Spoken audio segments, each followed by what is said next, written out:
For the past several weeks, superintendents in the greater Waco area have been carefully monitoring the spread of COVID-19, also commonly called the coronavirus. Throughout, we've been in communication with the Waco-McLennan County Public Health District and appreciate the close collaboration between our school districts and the local health department. This is a developing situation, and while there are no confirmed cases in McLennan County at this time, the number of cases in Texas is multiplying. This morning, superintendents from across the greater Waco area gathered to discuss a coordinated community response to the coronavirus. One of the lessons learned from previous outbreaks is that proactively closing schools before there is a case associated with a school can impede the spread of the virus and even save lives. That's why one researcher has described proactive school closures as one of the most powerful non-pharmaceutical interventions that we can deploy. With that in mind, the superintendents from Axtell, Bosqueville, China Spring, Bruceville Eddy, Moody, Oglesby, Riesel, and Valley Mills independent school districts have made the difficult decision to close schools from March 16th through March 20th. Connolly, La Vega, Lorena, McGregor, Midway, Robinson, Waco, and the West independent school districts have made the decision to close our schools from March 16th through March 27th. None of us takes this decision lightly. We understand that this will be a challenge for many of our families, and by extension will also create challenges for businesses and other organizations that employ our parents, grandparents, and other guardians. However, we have a responsibility to take those steps that we can to protect the health of our students, their families, and the greater Waco community. Each of us is committed to supporting the students and employees in our districts during this closure. What that looks like, will vary from district to district, and each district will be sharing those details with our families and staff. This is a challenging time for our community as well as our nation and the world. I am, however, confident that together we will rise to the challenge.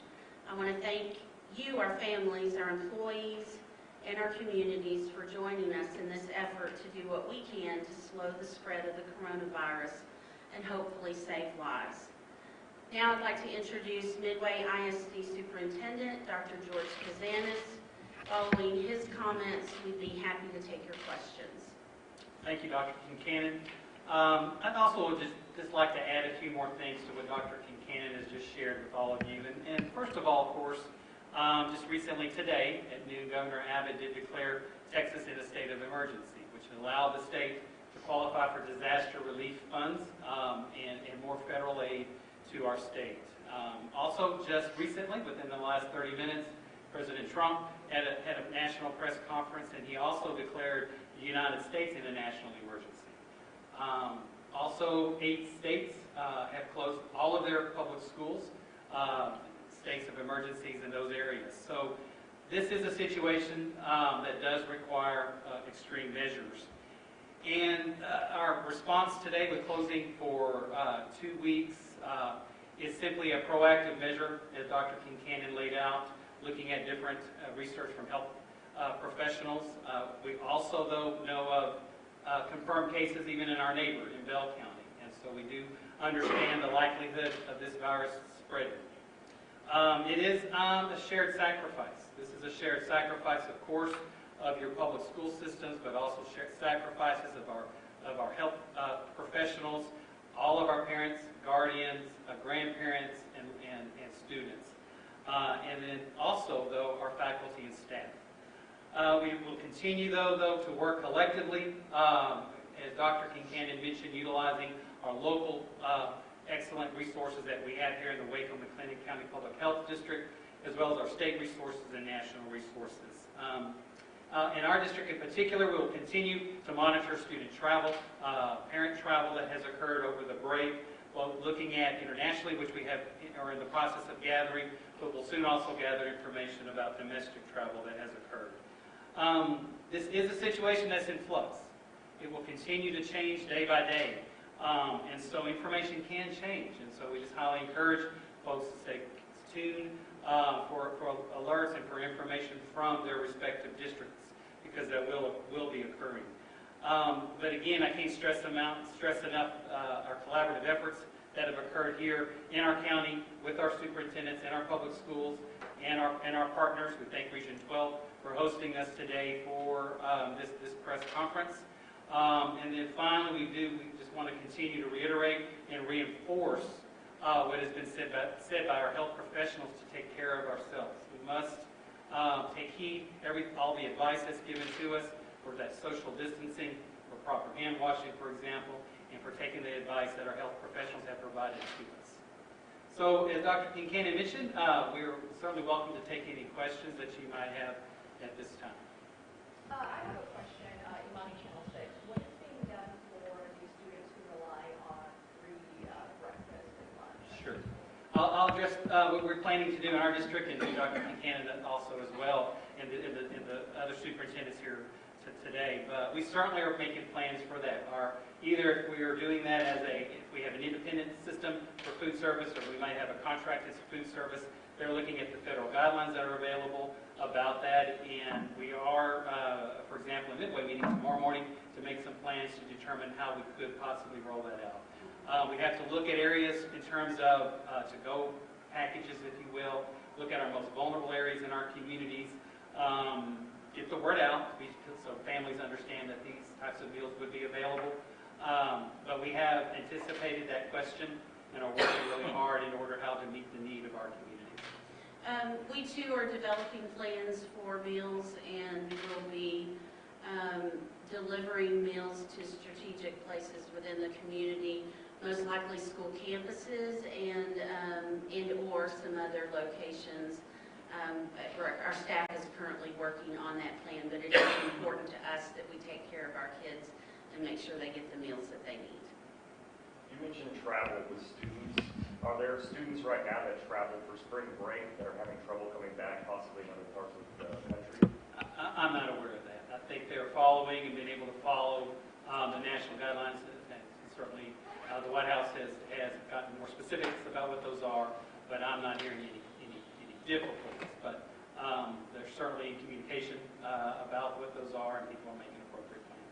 In that same vein, if teachers and students did travel outside of the country to, say, Italy or some of these other European countries, are they going to be placed in any kind of self-isolation? Are you guys going to suggest that as far as quarantine when they do come back?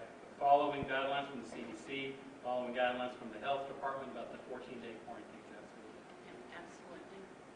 Lorena Band, I think, just got back from Florida. I think everyone went to Disney, and I don't know if everyone went to Florida. We're okay, thank you. So has anyone checked on band students, making sure? I mean, I think they just got back, maybe even today. So what's Lorena doing? All I can say is, yes, they're on their way back. We are monitoring that. We will continue to monitor our students that were on that trip. Yes. Are there plans to make these days up at the end of the year, or have y'all discussed what that might look like? Yeah. So TEA released some resources yesterday for school districts. We're required to have a certain number of minutes of school each year, as well as having some bad weather days in our calendar. However, the state has issued an opportunity for us to provide instructional support to our families and get ADA attendance funding for those days that we are providing support. So I believe all of us are working on plans currently to provide that instructional support to our students while school's closed. And I'll just add, I think our expectation as well is the Texas Education Agency to look at the measures that the districts have taken and to just collaboratively work with us. And I'm surely will understand the number of districts across the state that are taking these type of proactive measures. And so we're certainly going to continue to work with them and continue, of course, as Dr. Kincannon said, average daily attendance funding for the schools, so we can continue to be funded. this is all kind of, Kristen with the crib, this is all kind of, seems to have just kind of happened very rapidly. Conversations about the coronavirus has started, a month ago or so. It's really kind of all happened within the last 24 hours. Because I know initially Waco said they weren't necessarily planning on it, just kind of monitoring the situation. And then today we've made some more changes. So how difficult is it for all the school districts, especially some of the smaller school districts, to have to change plans in what seems like, within 24 hours? Yes, I'd say it's definitely a challenge. We, as you know, it's changing. Things are changing and happening rapidly, and so we are responding as we get information, and we'll continue to be flexible over the next several weeks or however long that takes for us to kind of get back to a sense of normalcy. But flexibility is definitely the key. I'll just say, but we're in this for the long haul, and hopefully people understand patience and understand that we are working with the latest available information that is provided to us, and that we all at this table and those other educators in this room all have the best interest of our students and families at heart, and we understand that there will be sacrifices. Really, business as normal is not the case right now. These do cause, the coronavirus is causing us to look at extreme measures. That's what we're taking at this time. I mean, we're coming up on spring, or we just had spring break, but we're coming up on prom season, baseball, obviously, sporting events. A lot of this is just kind of ceased. So what are you anticipating from your students? Just kind of like, oh, shucks, or yay, more spring break? Yeah, I think students will definitely be disappointed in some events that are canceled. And beyond that, we're taking it a day at a time. We'll look at our staff's coming back from spring break on Monday, and we'll get our administrative team together, and we'll start looking at the calendar and working our way through it, and make decisions kind of a week at a time about events, and just, again, being very flexible. So staff is coming back, but students are the ones that are staying at home, right? For everybody? For Waco ISD, we're bringing in administrative staff, and we're asking our teachers to work from home next week, and that will give us the opportunity to develop plans beyond that. What will that look for those teachers? What are kind of the expectations for them to be doing while they're at home? Yeah, we'll be asking our teachers to work on lesson plans. Teachers always need additional time to work on lesson plans and prepare for their classrooms, and so we'll be asking them to do that next week. And very similar in my district, but we're also looking during this time to utilize our one-to-one initiatives, our platforms, to look at what the possibilities with online learning may look like. Already beginning that process in place currently. We just have to be gathering those resources, looking at what additional training possibly will be required of our staff. Very similar in terms of Waco in terms of our staff. No definitive decision has been made, but we certainly understand about the social distancing as being recommended. So we have to look at that at least for this first week. So our first week being closed is a planning week, and both administratively and with essential staff there in the district. Plus, as Dr. Kincannon mentioned, we're very similar, working with our teachers, working to be thinking about lesson planning, because it's got to be combinations of technology and combinations of online versus possibility of paper packets or resources or textbooks, things of that nature. So we have to gather and determine, because can't expect a 6-year-old, for example, to learn exactly, of course, the same way as maybe a 15-year-old learns through an online format. So we have to be very careful and think through what those types of activities will look like for our kids. Okay, we'll have time for one more question, and then that'll conclude the press conference. However, the superintendents will be available on an individual basis if you want to get additional details. And Dr. McLennan, if you just mind, we have a moment to reread the schools that will be closed. Sure. One more question first? Yes, Do sir. you all foresee the closures going beyond the time that y'all have set already? I know some districts have, for instance, in the Houston area, are already expecting to go out several weeks. We just don't know. And we're making a decision. Some districts are making the 1-week decision now.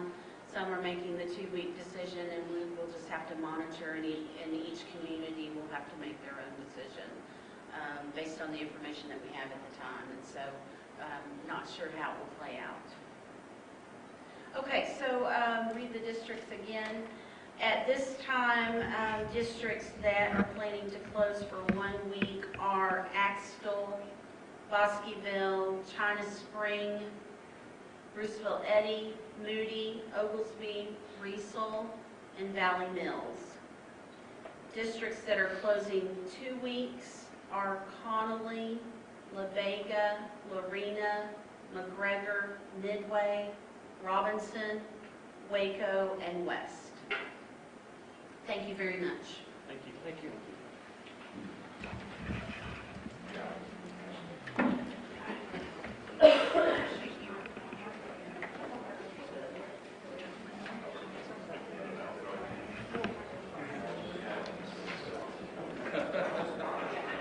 I know superintendent, I can call her.